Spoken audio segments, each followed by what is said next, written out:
VA disability. The class that we're supposed to have next week on VA pension, I am going to reschedule it to November 18th because Val can't be here to record it, and I have a conflict where I have more days of training than I thought next week, so I'll be in Leominster until Thursday afternoon. But anyway, so this class is on VA disability. So why is this not working now? Oh, Is it no, all on the this is not site? working. Technology's A great. lot of technical difficulties this morning. Oops, wait a minute. There we go. Okay, so we have a lot to go over today. Some of it is just a little bit of information per topic. But we're going to just do a brief overview. We're going to talk a little bit about who is eligible to get disability, what is a nexus, and I'll talk about what that is. Can you hear me okay? Yeah. All right. Some presumptive exposures, Agent Orange, the contaminated water at Camp Lejeune, and the burn pits, which is a pretty new one with the PACT Act. I'm going to talk a little bit about what an intent to file form is and when you would want to use that. How do you apply for disability? The standard versus a fully developed claim, because there's two ways you can submit a claim. I'm going to talk about combined ratings, so if you have more than one disability, how the VA determines your overall rating. It's called VA Math. Has anybody heard of VA Math before? No. Okay. I'm going to talk a little bit about the ratings schedule. Hold on one second. You did claw his hand out. Thank you, sorry. That's okay. So the rating schedule, I'll explain what that is. Then I'm going to talk if you already have a disability and you want to put in for an increase. I'm going to talk about secondary disabilities, special monthly compensation, which is a way to get a little bit extra money if you meet certain criteria. There's a program called individual unemployability, which if you cannot work because of your service-connected disability, I'll explain the eligibility criteria for that. And then I'm going to talk a little bit about the new Appeals Act that took effect in 2019. So if you get a denial, a decision you don't agree with, what your options are to appeal that decision.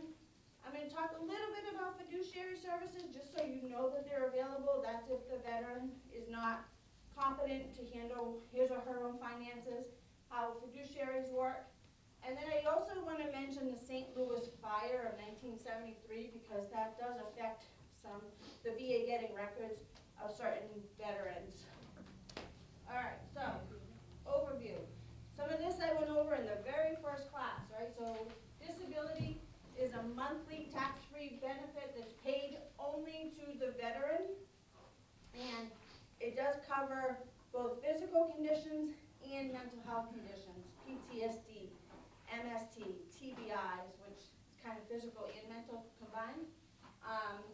So it is payable only for a full month, right? So what does that mean? There's two things. One is that if you get a new decision granting you service connection, and it's sometime between the second and the last day of the month, you don't actually get money until the first of the following month. That's when your true disability starts. And same thing when the veteran passes away. If they pass away in the middle of a month, they do not get the disability for the month that the veteran passed away in.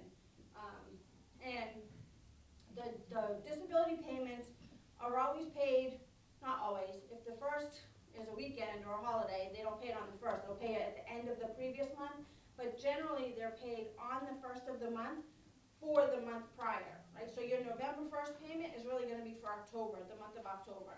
Does that make sense?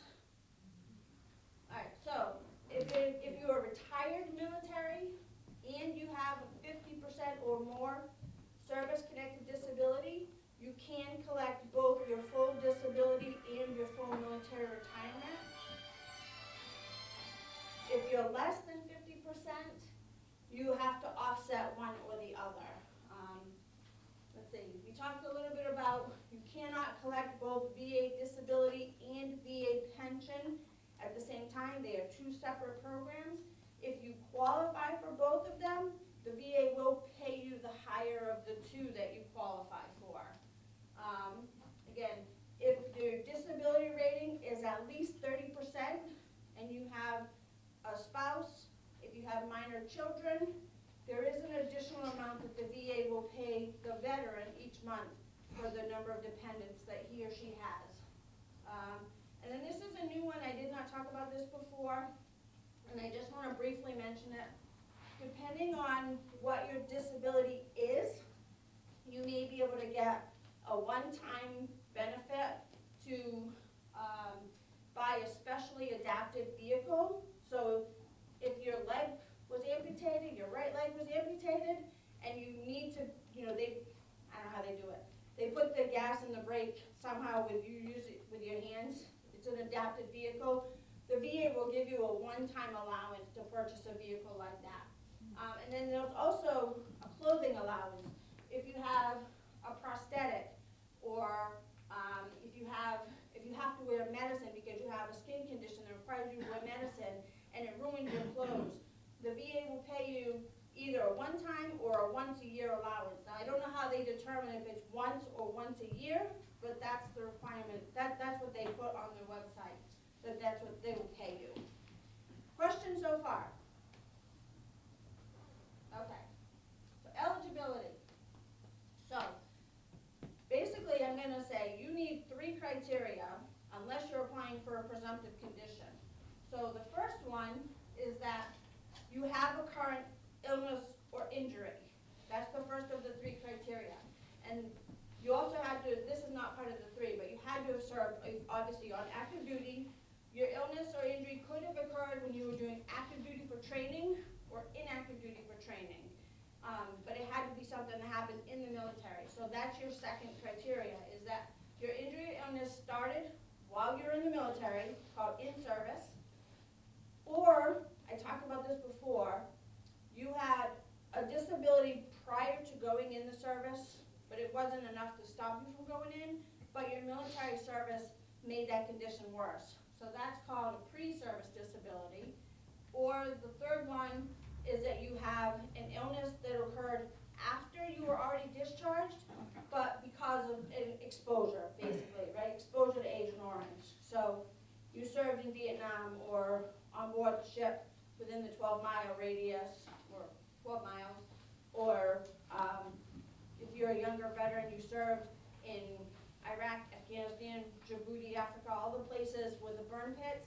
So that is an illness that occurred after you were discharged, but it's because of your exposure in the military. So that's called a post-service disability. Okay, so first thing, you have to have a current disability. Second thing, you have to have an in-service injury, illness, event that caused that current disability. The third thing is the nexus. So what is that? That's basically the connection between the illness or the injury that happened in the military and the illness or injury that you have now. You have to prove the connection unless it's a presumptive condition. So the presumptive condition basically means that the VA acknowledges that if you meet certain criteria, which I will get into, you served in a certain place during a certain time, they're going to presume that you were exposed to a hazardous material. Agent Orange, Camp Lejeune water, burn pits. So you, at that point, you don't have to prove the connection. You don't have to prove that your injury or illness that you have today is a result of your service. The VA says, yep, we know you were there during this time, you have this illness, it's connected. So you don't have to prove that. But any other condition besides presumptive, the burden of proof is on you, the veteran, to prove that your illness is a result of your service. If it's in your service medical records, that's great, because it's showing already in the military that you had this condition. That's ideal. Questions about that? No. Okay. So here we go, presumptive exposure. So Agent Orange.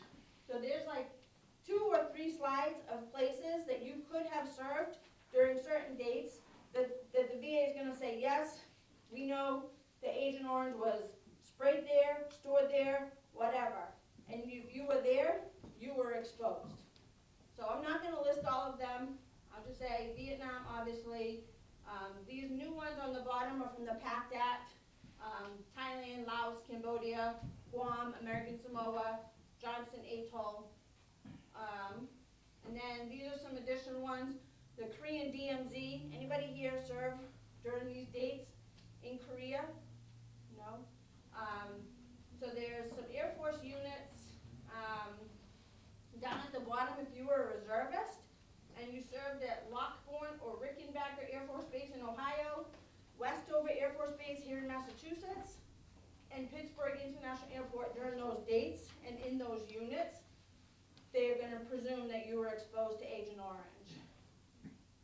Okay, so these are all of the conditions right now that the VA has said, if you were diagnosed with one of these conditions and you served in one of those places on the previous two slides during those effective dates, and you have this, you can put in for disability and you don't have to prove the connection.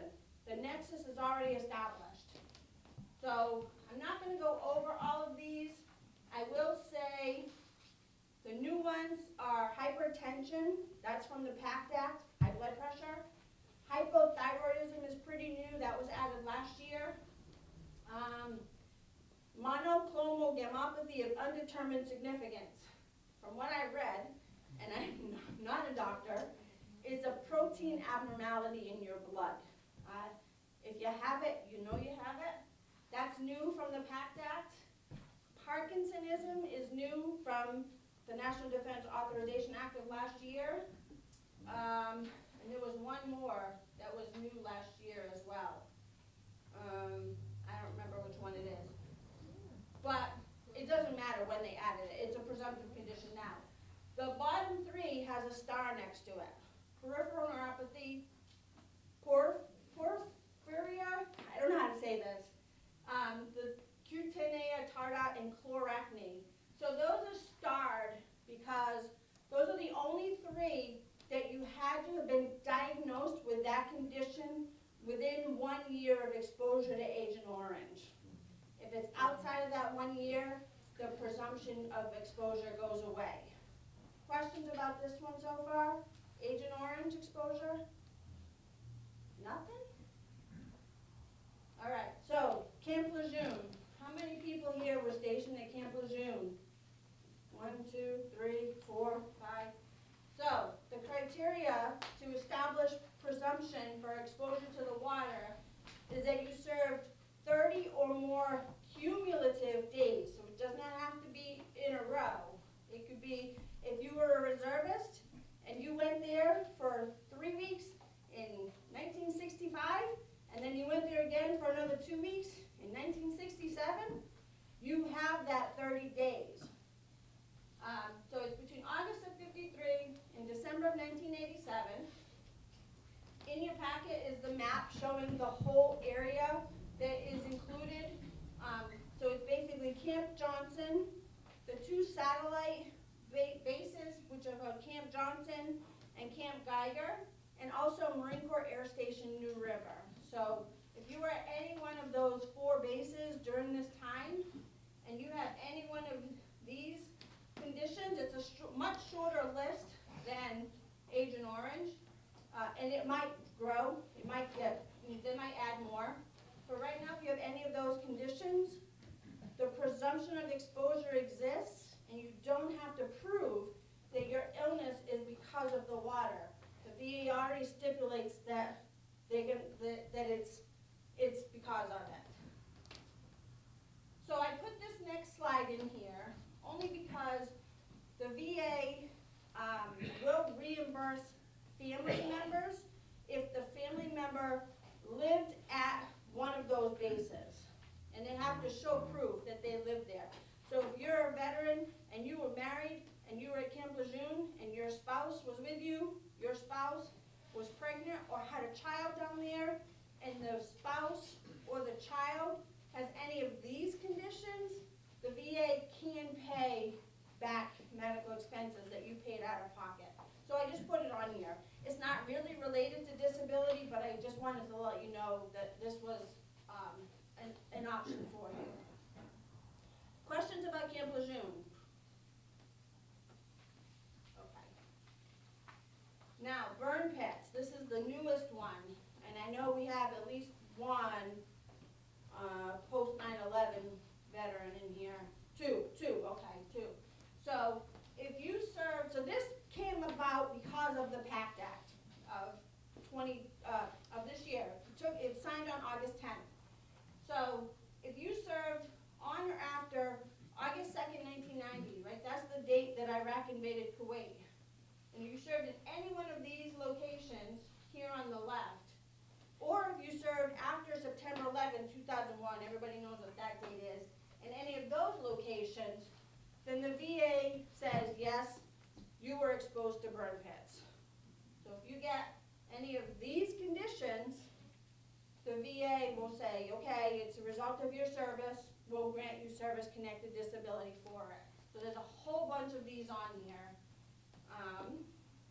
And from what I've heard, a lot of these, they're like very, very rare, but they're on there if you get it. The two of you that it applies to, if you get any of these conditions, you definitely want to put in for disability for it. All right. Any questions so far? Am I talking too fast? All right. So I'm going to get into how do you apply for benefits, right? But the one thing that you want to consider doing is called an intent to file. It's basically letting the VA know that at some point within the next year, it's your intention to file a claim for disability. On this form, you can also say that you're intending to file for pension, or if you're a surviving spouse, for DIC. But for our purposes today, we're talking about compensation. So it's your intention that you're going to file a claim for disability. So why do you want to file this claim? Why do you want to file this intent rather than just filing the claim? Well, you might need time to gather your supporting documents, your medical records from your private doctors.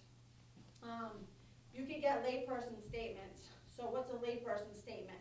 So if you're married and you were married before you went in the military and then or deployed, and then you came back, and your attitude your personality has completely changed because of PTSD or TBI, your spouse can write a statement that says, before he deployed, he did not wake up with nightmares. He was not anxious in crowds. Whatever the situation is. Now, he can't be in crowds. He can't be around loud noises. If there's fireworks, forget it. If, whatever the situation, or even hard of hearing. They could say, before, they could hear a pin drop in a loud room. Now, they can't hear anything. The TVs keep going louder, louder, louder. They keep saying, what? Ask my husband. I'm always saying, what? So, they can basically write a statement about how you were before and how you are now. It's called a layperson statement. So it gives you time to write all this. If the VA receives your completed claim, which will be on the next slide, within 1 year of the date they received the intent to file, and you were awarded compensation, your disability effective date will go back to the date they received the intent to file. And you could get, depending on your rating, a pretty substantial retroactive payment. But you have to get that, it is a 1 year file date, and you have to get awarded compensation. So I did put this little caveat in there that if they deny your claim and you choose to appeal it, you want to make sure that any appeals are filed within the appropriate deadline in order to protect that original file date of the intent to file date. And it is only good for the very first application that you submit after this form is submitted, right?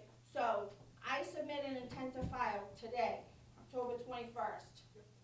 3 months from now, I submit a disability application for whatever. That intent to file protects the file date for that application that I submit 3 months from now. If 2 months after that, I submit another claim, not an intent, but an actual claim, the effective date of that claim will be the date I submitted that claim. This form does not protect any subsequent filings of claims. Does that make sense? Am I explaining that okay? Yes? Okay.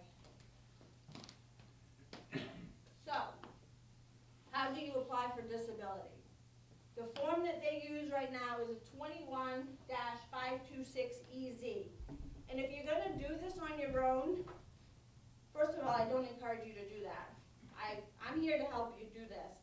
But there's other forms that go along with it, so it's not just this one form, so I don't encourage you to do this on your own, but if you want to, that's your choice. If you do, you want to make sure you're using the current version of the form because the VA does change them.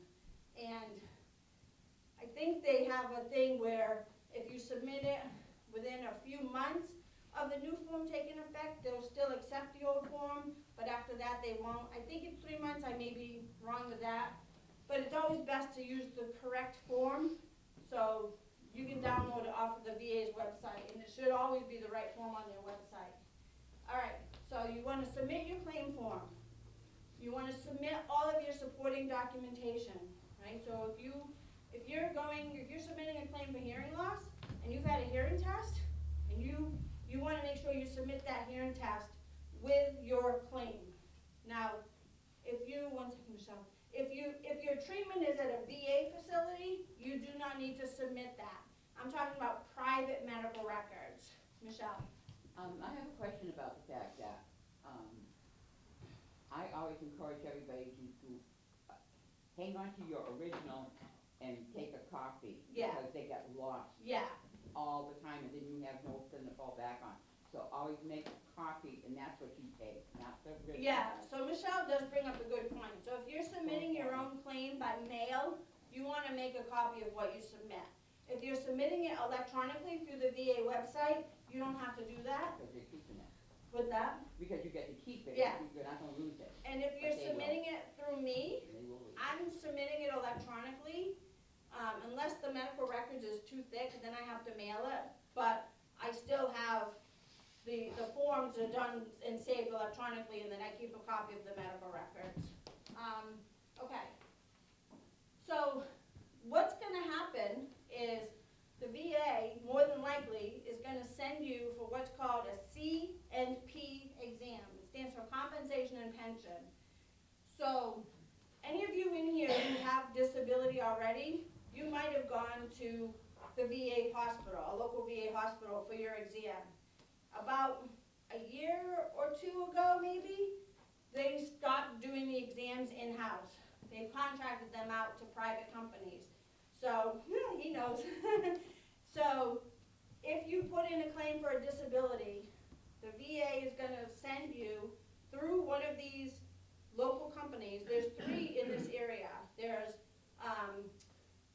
Veterans Evaluation Services, there's QTC, and the third one is called LHI, but they're changing over to OptumServe, so you might get a call or correspondence with either of those 2 names. So it's LHI or OptumServe.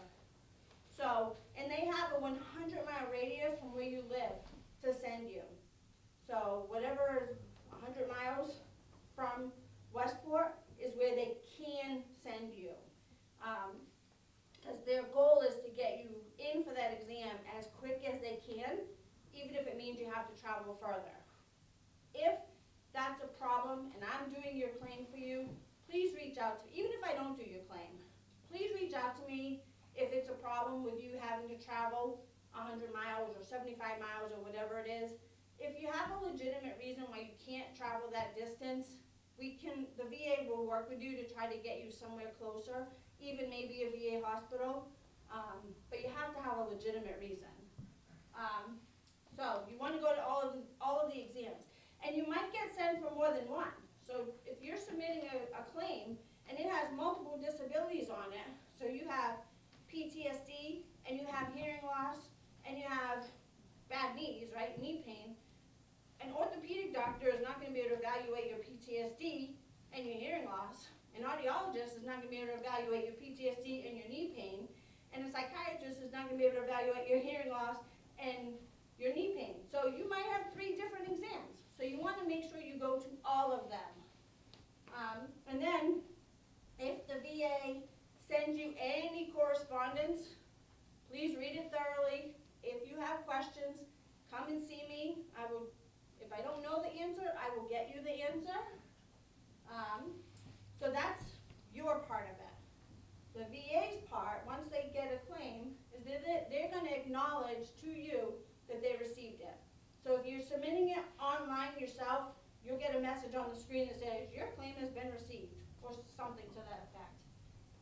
Or they will send you a letter in the mail. And then they're going to review what you submitted. They're going to determine, do we need additional evidence? And if they do, they're going to send you something in the mail saying, we need additional evidence, right? So, and you want to make sure you respond to that and send in that evidence. Once they get all of the evidence, they're going to review it, and they're going to make a decision. So there's 3 decisions that they could make. They're going to grant your, and this is the next one, right? So they're going to prepare the paperwork, and it's going to say that they've granted service connection for a particular disability, or they've denied it, and they're going to give you the reason why they denied it, or they're going to say the decision is deferred. So this is really, the deferred is when you have multiple disability claims on the same request. They're able to act on one, but not on the other. So they're going to say, we've acted on this one, we granted it, or we denied it, but this other one, we're still working on it, so the decision is deferred. All right? And then the last thing they're going to do is they're going to mail you a big, thick packet of information with a decision letter, a rating decision.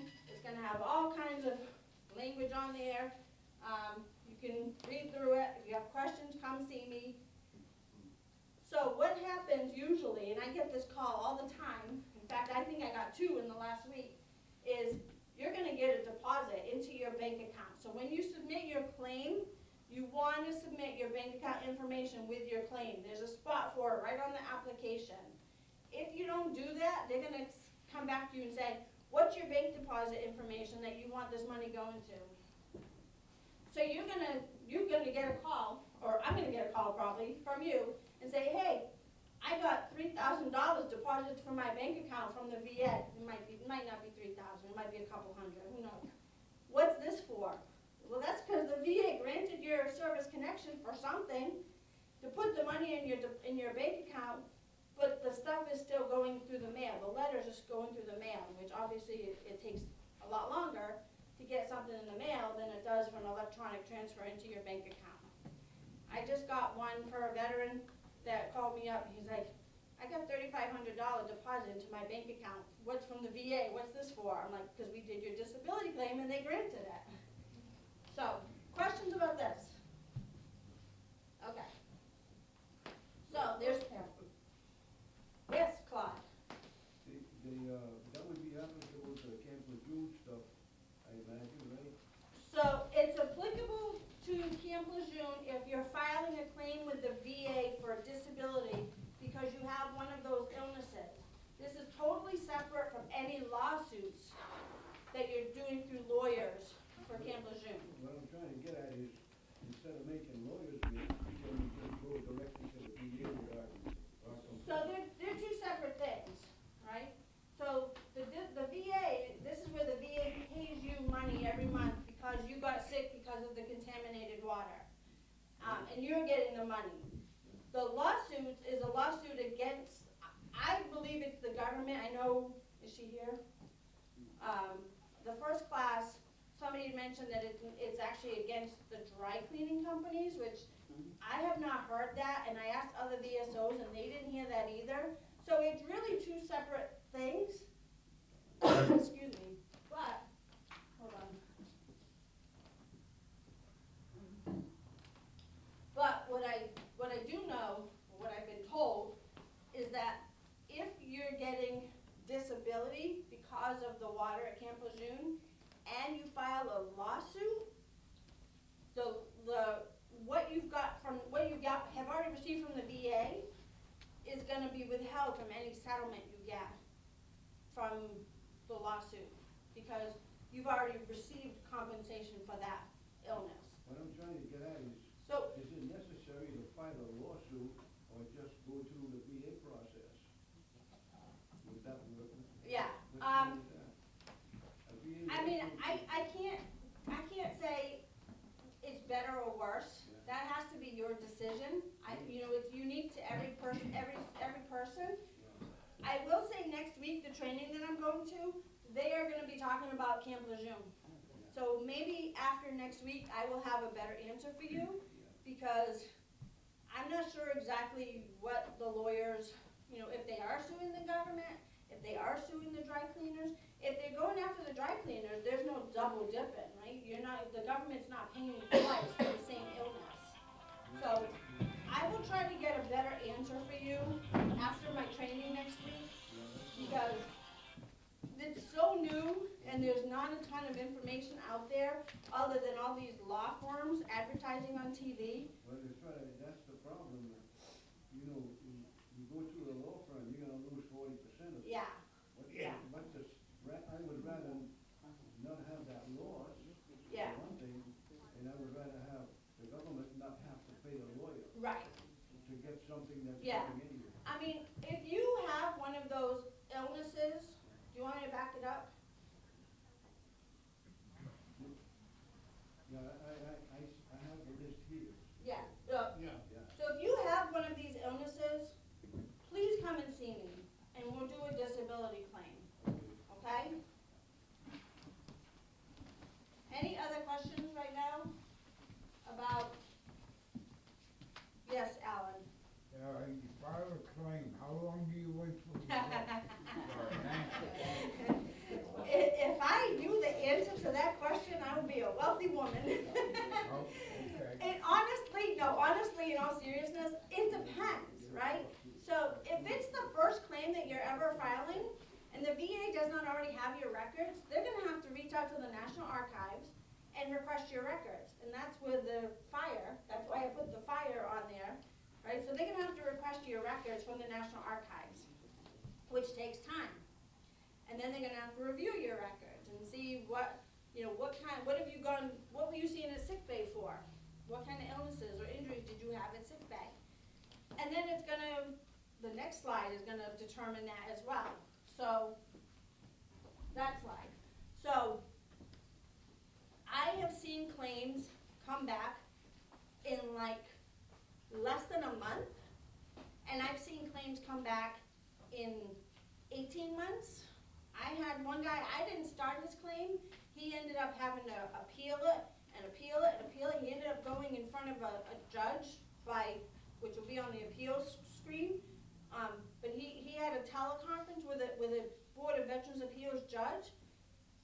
And so it ended up taking years for him to finally get his disability. So there's no one answer to that question. It really just depends. I know, one second, Karen. So I know that the VA has said they are trying to automate some claims, especially for like the presumptive conditions, where the VA, you don't have to establish whether or not it's connected, right? The VA has already established that. That's why they're called presumptive conditions. So if you have one of those illnesses and your record shows that you were in one of those places during one of those dates, then they can say, yes, it's automatically going to be determined that it's service connected. And then the only thing they have to determine is at what percentage, which is another slide I'm going to be talking about. So I know I didn't really answer your question, but there is no one answer to that question. Karen? Things take time and don't give up, that's all I can tell you. Absolutely, 100%, don't give up. Don't give So, up. and I'm gonna just say this, because people have made this comment to me before. Well, the VA is automatically gonna deny your first claim. That is not true. Not true. I can tell you, I know a lot of people that I've done claims for, including at least one in this room, two in this room, I think, that on the first try, it came back granted. They got their disability. I had one guy who came to me and he's like, I want to do a claim, but I was told I need to have exact dates and all this stuff, and I don't know it. said, no, you don't. Let's put in your claim. We put in all kinds of different things that he has going on, and right off the bat, got 80% service connection. So, put your claim in and see what happens. All right? Any questions? Okay, so I'm going to talk about the two ways you can submit your claim. So there's the standard claim, and there's the fully developed claim. So this is what's going to happen on a standard claim. You're going to submit your claim. You're going to say, I want it processed through the standard claim processing. They're going to get it. They're going to send you a letter that says, we've received your claim. Here's a blank release of information. Fill it out with all of the doctors that you see that you want us to get medical records from, and send it back to the VA. Right? So how much time has been wasted just in mailing alone? Several days at least, right? About probably up to a week. Then they're going to get that. They're going to send the releases out to your doctors, and they're going to say, veteran so-and-so is applying for disability. He said that you've treated him. Please send us all of your record, his medical records. So the doctor is either going to respond to that quickly, or more than likely it's going to take a little while. If the VA does not get a response within a certain time frame, they're going to send a second request. Then they're going to wait some more. Then, if they don't get anything back, and they're also going to let you know, hey, we've sent releases to these doctors, and we haven't gotten anything, please contact them and ask them to respond to this request, because ultimately it's your responsibility to make sure that the VA gets those medical records, right? So now we're talking probably 2 months just waiting for records. If they don't get those records, they're going to make a decision on your claim without all of the medical evidence that you want them to consider. And it's probably not going to be a favorable decision, honestly. So, that's the standard claim. The fully developed claim is where you send in your claim, you say, this is a fully developed claim, and here's all my medical records with it. Please process it right now. There's nothing else to submit. And this does not include VA records. The VA benefit side will get your records from the VA healthcare side automatically, no matter which way you submit this claim. But you have to tell them on your application what VA facility you've gone to for treatment and when you went there. So this is much, much faster.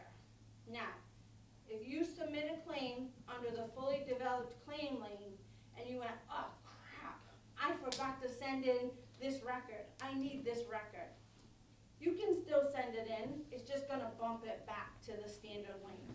So don't feel like you can't submit it at that point. You still can. It is just going to slow down the process. So it's always, always, always better that you do a fully developed claim. And that's why you want to do the intent to file if you need time to get those records so that you can do a fully developed claim. Make sense? Questions? No? All right. VA math. So, the VA, if you have more than one disability, right? Let's say you have a 60% disability and you have a 20% disability. You would think 60 plus 20 equals 80. I have 80% service connection. Yeah, doesn't work that way. Okay? I'm going to try to explain this. And I have a spreadsheet that I'm going to try to bring up. It might not work. It's this spreadsheet, but I can edit it. So, this is what the VA does. So I'm a veteran. And let's say I don't have any disabilities. So I am 100% non-disabled. I submit a claim for a disability. The VA comes back and says, okay, we're going to grant you 60% service connection. So I tried to do like a little outline of a person and color it in. It didn't work. All right? So say 60% of me is now considered disabled. So I go and I get a second disability for 20%. What the VA is going to do is they're going to say, this 40% of you that's not disabled is when we do the other 20%. So they're gonna say 20% rating of 40% non-disabled, which is 8. They're gonna take that 8 and they're gonna add it to the 60. Can you guys see this in the back okay? Probably not. So it's 60, they're gonna add the 20, which is really 8, and they're gonna say you're 68% disabled. So they're gonna round up or round down to the nearest 10%. So in this case, it's gonna be 70. So that's why I have 60 plus 20 does not equal 80. 60 plus 20 equals 70 using VA math, right? Now, you get another rating, another 20%. So they're gonna say 20% of 32, right? 68% of you is disabled, so 32% of you is not. So 20% of 32 is 6.4. 6.4 plus 68 is 74.4. That's not 75. They're gonna round it down. So you're still 70% disabled. You follow me so far? Yep. All right. Now you get another 10% rating. So 74.4 or 74% of you is disabled. So 10% of 26, let's say, is 2.6. So 2.6 plus 74.4 is 77. They're going to round it up. Now you're finally at 80%. But really you're at 60, 80, 100, 110. But you're only getting paid for 80%. You can even add another one on there. It goes down and down. So that's why all these, and they always start at the highest and work down. So you could have a ton of 10% and maybe eventually get to 100%. So that's VA math. Does that make sense to everybody? Okay. All right. So there's a rating scale, let's say, or schedule for any illness basically that the VA can rate you on. So I put 2 examples here, 2 of the predominant ones, right? So I'm going to go up here again. Okay. So if you served in Vietnam, we'll just say in Vietnam for the sake of this example, and you were diagnosed with diabetes mellitus type 2 specifically, you can be rated at 0% all the way up to 100%.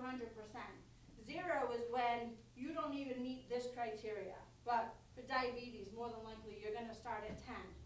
So if it's managed by your diet only, you're going to be rated at 10%.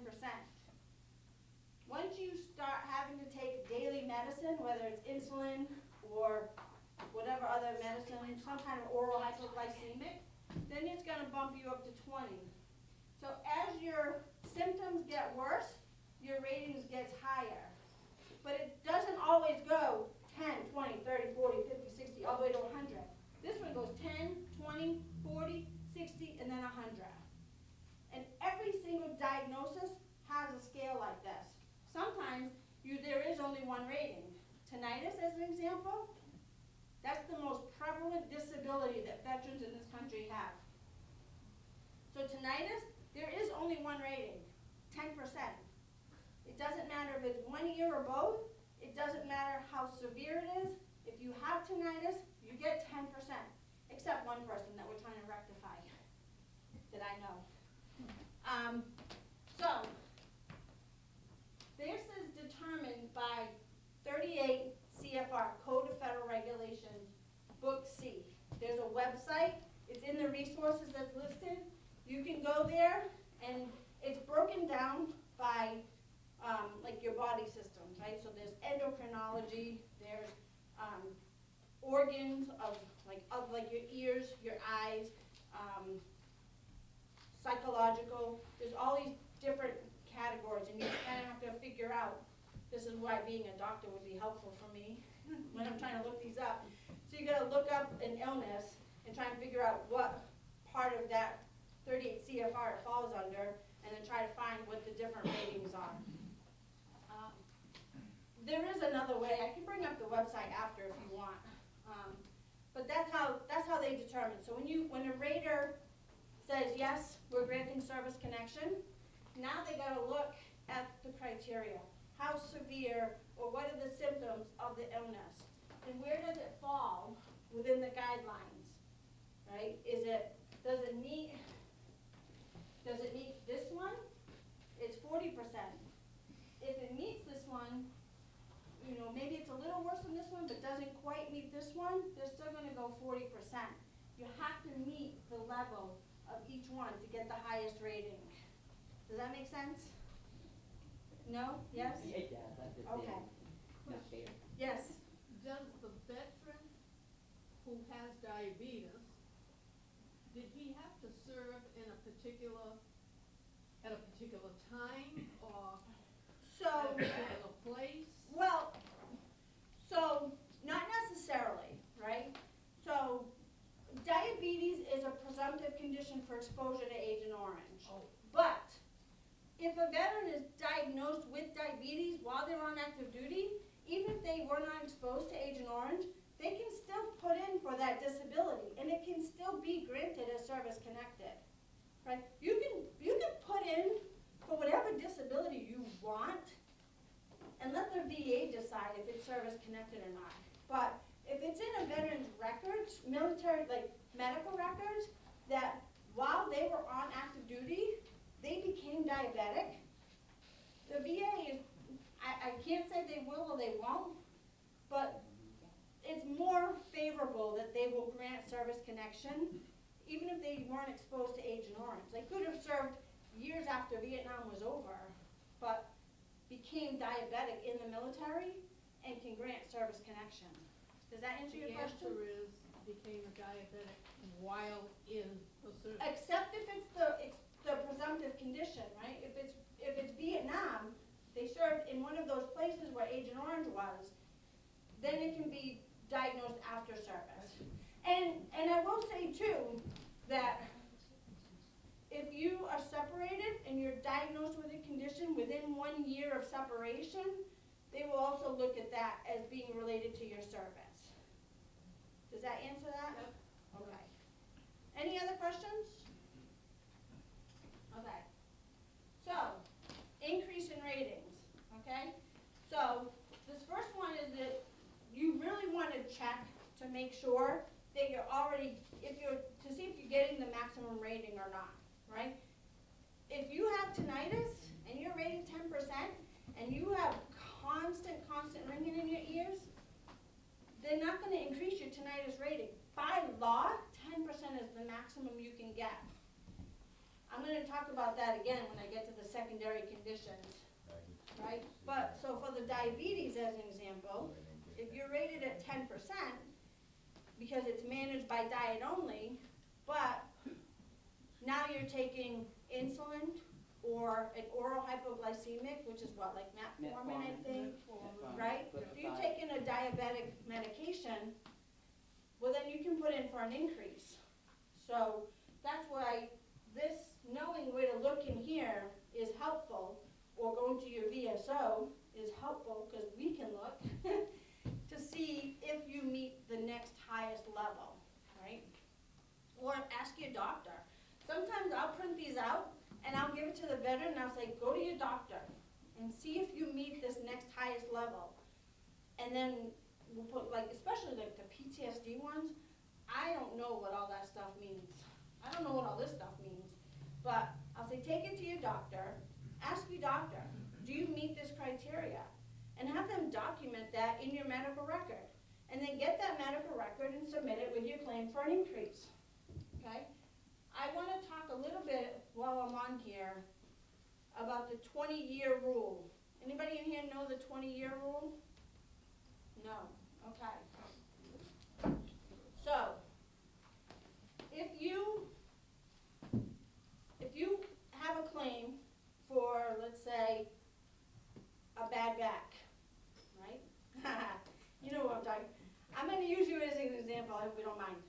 If you have a bad back and you're rated for that, right? And if you have an initial rating of say 10% for your back, and and you have that for 12 years, whatever, 20 years, and then you get an increase, and now you're getting, say, 50% for your bad back, and collectively, you have had a rating for your back for at least 20 years.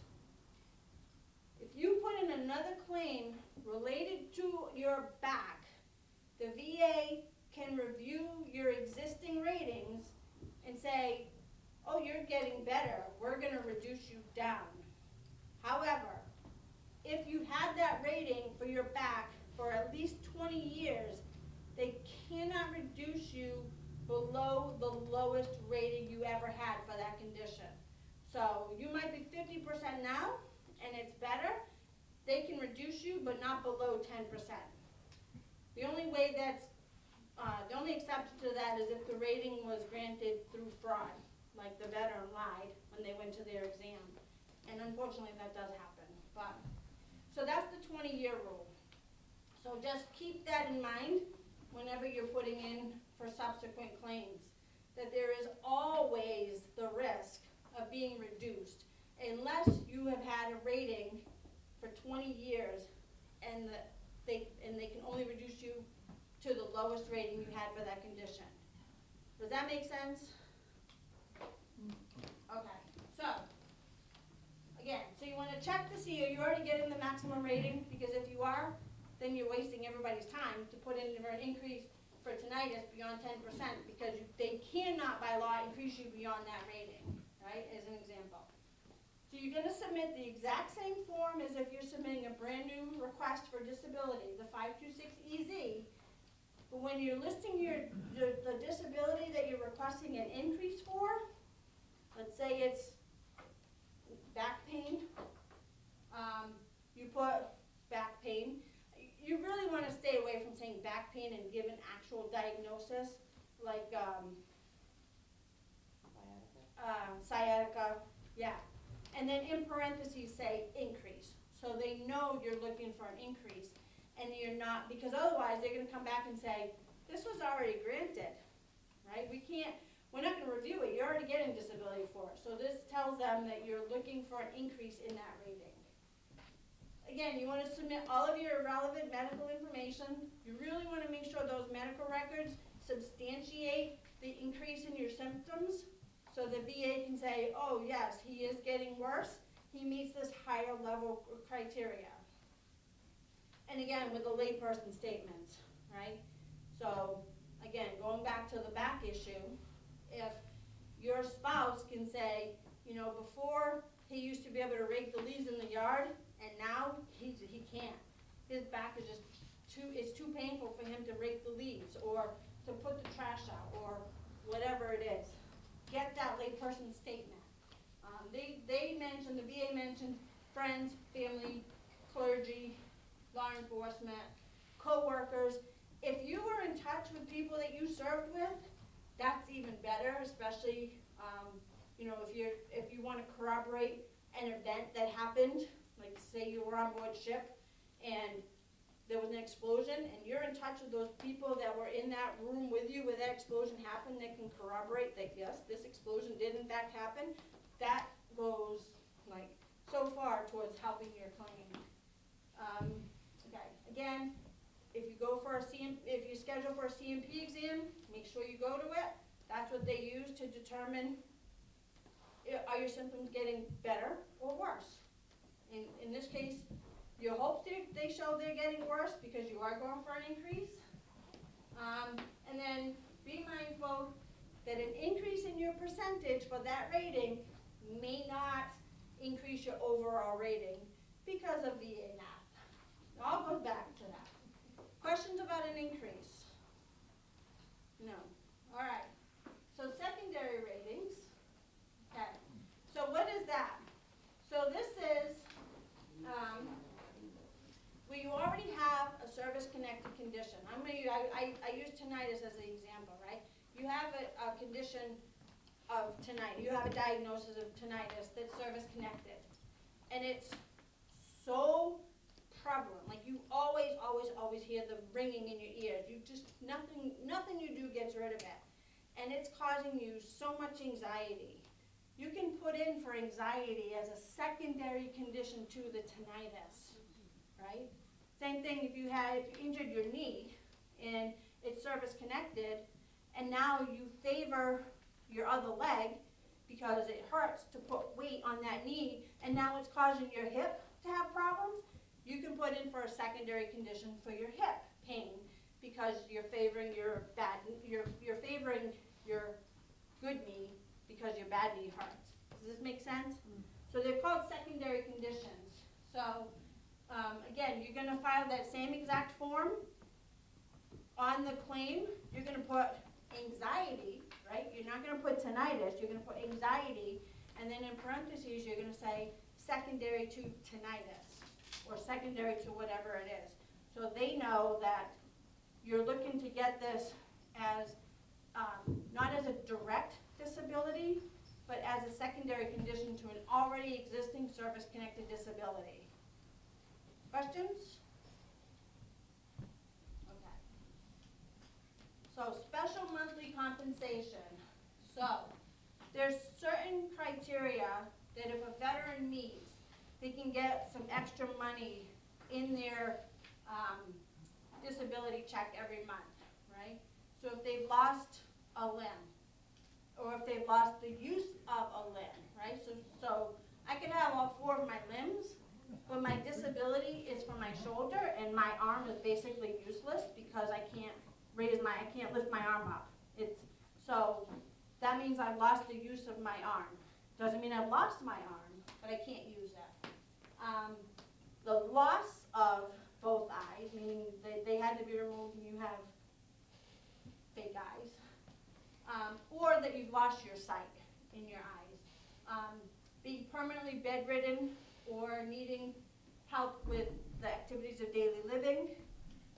The loss of use of a creative organ. So for you guys with prostate cancer, if you've had to have a prostatectomy, I don't know if I said that right, or if you're a woman veteran and you had to have a hysterectomy, you've lost the use of a creative organ, or if you're service connected for deafness in both ears. These are the ones that I could find online for conditions that could rate special monthly compensation. Some of them, I believe, like the bedridden and the aid and attendance one, I believe you have to be 100% service connected to get that, but I'm trying to get clarification on that. And it can be like, $100 extra a month. It could be $300 extra a month, but it's something. So, questions about this one? Okay. Individual unemployability. Does anybody need to take a break?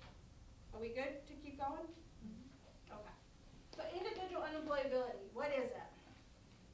So that's where, because of your service-connected conditions, you cannot, I'm not going to say you cannot work, because you're still allowed to work. You cannot maintain sustainable, gainful employment, right? So you can't basically work a full-time job and say, I'm unable to work, right? But if you're working a couple hours a week here and there, that's okay, right? So again, because of your service-connected disability, you're unable to work. And it could be a physical thing, it could be a mental health condition, PTSD, TBI, whatever. So what does it do? So it pays you at 100% service-connected rate. And for those of you who don't know, 100% right now is about $3,300 a month. 90% is about $1,900 a month. So it's over $1,000 more a month to go from 90% to 100%. So it pays you at the 100% rate, and you're entitled to all of the benefits as if you were really 100%, right? So some of this I'm going to talk about on November 4th, but it entitles you to the annuity from the state, $2,000 a year. If you own a home, it increases your property tax exemption from $400 to $1,000. It could get your spouse, CHAMP VA. It could get your minor dependent children education benefits. So there's a lot that goes along with being 100% that you don't get even at 90%. But not every veteran qualifies for this. So there's two ways you can put in for it, the minimum criteria. I'm gonna go back up here again. All right, so the first one is you have one single disability rating of at least 60%. Or you have a combined rating of 70% or more, but one of those conditions has to be 40%. Does that make sense? Okay. And again, so you have to be unable to maintain substantial gainful employment. So there's two forms that you would have to fill out. The first one is an 8940 application for increased compensation based on unemployability. But then you also have to fill out this other form that goes to your employer or your most recent employer that says, why did this veteran leave employment? How long did they work for? How much did they make? How many days did they miss because of their disability? It's got all this information on there. So, questions about this? No? All right, we're getting to the end here. All right, so I'm gonna have another sip of coffee. Excuse me one second. Okay. I'm sorry for all of that. You gotta go? All right, Yeah. Pete. So, on February 19th of 2019, the law changed about how veterans can put in for, put in an appeal for a decision that they don't agree with, whether it's a denial, obviously. It could also be if they say, yes, you have service connection, we're gonna grant you, let's go back to diabetes. We're gonna grant you 10% service connection for diabetes, but your medical evidence shows that you're taking insulin or you're taking metformin every day, and it should have been the next highest level, 20%, right? I mean, you could just put in an increase, but I would say to appeal it, because then it can go back to your original date of claim. So there's 3 lanes that you can choose from. The first one is called a supplemental review. And that's the one where you have new evidence that you want to submit that supports your claim. It has to be new and relevant evidence. So new evidence meaning the VA has not already seen it, and it's relevant to them making another decision in this particular case, right? If you're putting in for knee pain and you submit evidence for hearing loss, it's not relevant, right? So new and relevant evidence. So you can, ideally you want to file this within 1 year of the decision, and again, that keeps that protected file date. That's always important, that file date, because that's, if you do get service connection, that's when they're going to start paying you from. So you always want to try to protect that original file date. So for this, it's 1 year. If you have a decision that was made prior to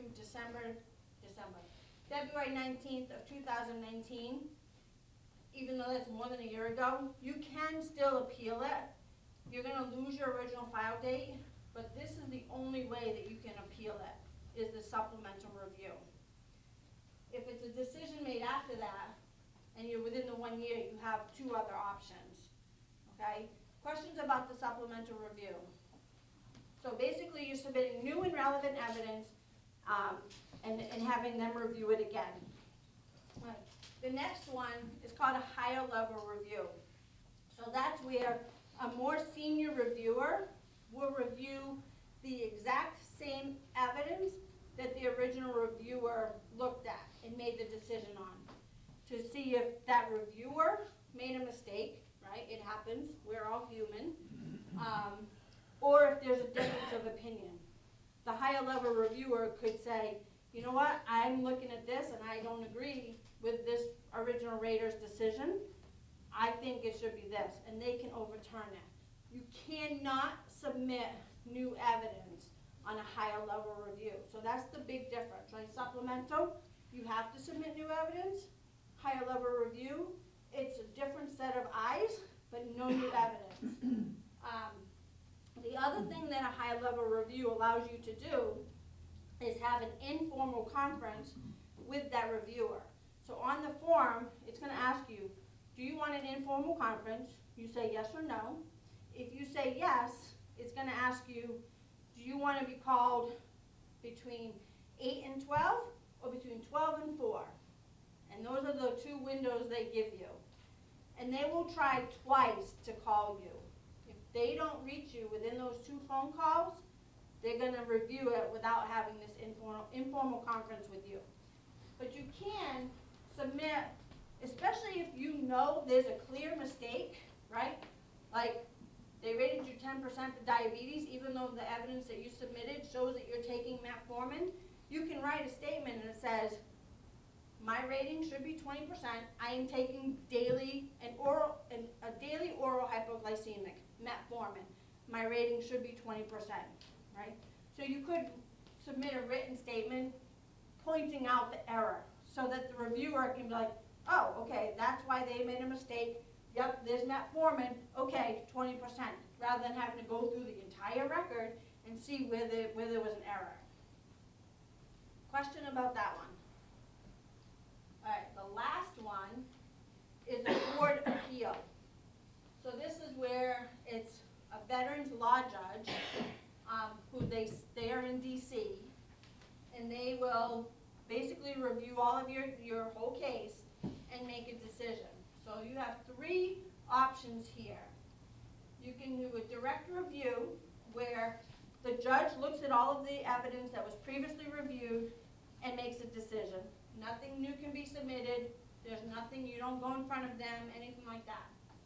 Or you can choose to submit new evidence for them to review, or you can request a hearing.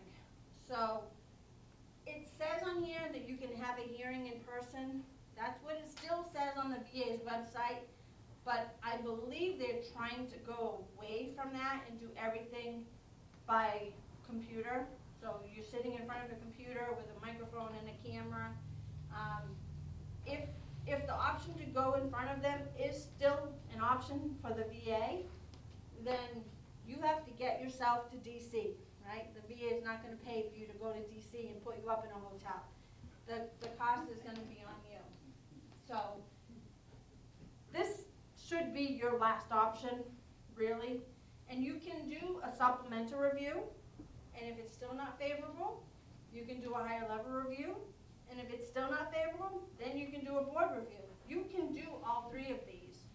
You can't do a board review and then go back, right? The judge's decision is final. So that's the appeals process. Questions? Yes, sir. Let's say you've gone through all of these, Mm-hmm. and you give up, And you give up? you just get tired of it. Yeah, I mean, you could give up, but if you've already gone this far, you have nothing to lose by continuing with the process, Even really. if it's been a while, Yeah, denied twice. yeah, This was for a fractured jaw while in Mhm. service. okay. I mean, so what level, how long ago did you submit that claim? A long time ago? Years ago, and then Years? again, and each time refused. Last time refused probably 6 years ago. Okay. So if it's been 6 years, you don't have the option right now to go in front of a judge, your only option would be to do another supplemental review with new evidence? Start over. Yeah, not starting over, not with a new claim, but with a supplemental review and submitting, and if there's any new evidence. So we can look, I can look at all of your paperwork and see what evidence they've already reviewed, and we can determine if there's anything new that you have, you know, that they don't have, they didn't have, and see. But that's something I think we should talk one-on-one about. Okay? Any other questions? All right. I think we're getting to the end. We have two more topics.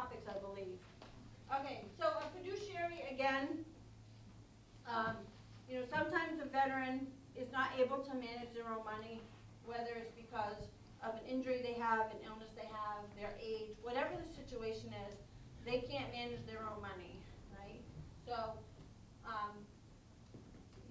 the veteran can request somebody to be their fiduciary, somebody who manages their money for them. Ideally, you want it to be a family member or a friend, and the veteran can say, I want, if it's me, I want my husband to be my fiduciary. The VA is gonna do a thorough investigation of that person, and they're gonna look at their criminal background check, their credit reports, personal interviews, character references, to make sure that this is an honest person, right? You don't want somebody to say, oh, I'm a fiduciary for a veteran who's 100% service connected. I'm getting $3,300 into this bank account that I have access to, and I'm gonna take that $3,300 a month and take my family to Disneyland, right? It happens. It happens. So the VA does a very thorough check to make sure that, as far as they can tell, this is an honest person that is managing this veteran's money. And the fiduciary has to go on this website, it's called a FAST program, and document how they are spending this veteran's money, right? There's accountability there. If the veteran does not have any family members or any friends, that they just don't have them, or they have some, but the VA says, no, we're not going to assign this person to be a fiduciary, they will look for somebody else to do that, another individual or another organization. So I put this on here just so that you know it's an option down the road if it's something that you need. Any questions about fiduciary? Okay. And this is our last slide. So, how many of you know about the fire at St. Louis? Just? Oh, okay. All right. So unfortunately, if you don't know this, and this, I don't believe this is the case anymore, but when a veteran was discharged from active duty or the reserves, their military records, right, their service record book and their military medical records all went to St. Louis, Missouri, the National Personnel Record Center. On July 12th, 1973, there was a huge fire that took days to put out, And unfortunately, if you were in the Army or you were in the Air Force, there's a chance your records were partially or thoroughly destroyed, right? So if you were in the Army, the records that were impacted were for veterans discharged between November 1st, 1912 and January 1st, 1960. Unless you were a retiree or a reservist and you were still alive on that day, because those records weren't there. But if you were in the Air Force, 75% of the records, starting with the last name of Hubbard and all the way to the Z's, who were discharged between September 25th, 1947, right? Why that date? That's the day the Air Force was founded, in case you didn't know that. And January 1st, 1964, those records were thoroughly or partially destroyed. So, if you're in one of these two categories, and you want to submit a claim for disability, what do? You still submit your claim, you still submit your medical records from your private doctors, you still submit your layperson statements. The VA is going to reach out to the National Personnel Record Center, and they're going to do as best as they can to reconstruct your records. They're going to look at any alternate sources of records. So, morning reports, unit records, hospital admission records that were kept separate from where this fire happened. I read that on the morning reports, they were able to save over 100,000 of them. So that's what they can, that's what they can use to help reconstruct your record, to show that on that day, you were with this unit, at least to show you served on active duty, you were a particular location during a particular time. That's our presentation. Any questions? Great job as always, Carol. Yeah. Oh, Thank Thank you, Michelle. You have another question? DD 214 DD 214, yes. theoretically burnt in the fire. I'm sorry, say that again? Theoretically, Mhm. they were burnt in the fire. Theoretically, they could have been if you were in the Army or the Air Force and were discharged during that time. But the thing with DD 214s is that a lot of there's a spot on there where it asks you if you want a copy of it sent to whatever state you're going back to when you're separated from active duty. And here in Massachusetts, we have an online database that's restricted to VSOs, funeral homes, the like. And we can log in and see if we can get your DD 214 that way. If not, and I know I have a veteran who was in the Air Force who his record, they say his record was destroyed. But they gave him a certificate of service that has his name, his social, and his dates that he served, excuse me, and that it was honorable. And that can act in place of a DD 214 for benefits. Does that answer your question? So if you served prior to 1950, you would not have been issued a DD 214. You would have been issued a War Department, WD AGO 214. They changed the number of the form around 1950. Any other questions? No? What do you do when you finally give up? What do you do? Go see Carol. I mean, if you decide that you want to give up, you know, you're not going to get any disability, you're not going to get the tax exemption if you're not already rated for something, you know, you lose out on some benefits. So, yeah. Give me a call, we'll meet. I'm away next week, Monday through Thursday, and then Friday afternoon I'm doing an event in Fall River. So if you want, give me a call the week after that, and we'll set up an appointment, review your records, and talk one-on-one. Okay? You're welcome. Any other questions? Tell me about the glasses. Oh, yes. So last week, all right. So last week, there was a question. Speaking of glasses, I gotta put mine on. There was a question if the VA will provide glasses to you if you're enrolled in VA healthcare. And the answer to that is maybe. Anyway, so if you have a service-connected compensable disability, you can get glasses for free. If you're a former POW, if you are awarded the Purple Heart, if you're receiving disability benefits under that 1151 that I talked about, which is where the VA caused a disability because of negligence or malpractice, or if you're getting pension or aid and attendance, or if none of that is true, if you have vision problems because of stroke, diabetes, multiple sclerosis, vascular disease, geriatric chronic illnesses, a reaction to prescribed medicines, cataract surgery, traumatic brain injury, polytrauma. So those are the criteria to get glasses for free from the VA. If none of that is true, you can't get glasses from the VA. Does that answer that question? Do you want this? No. Thank you. Thank you, Carol. You're welcome. You're very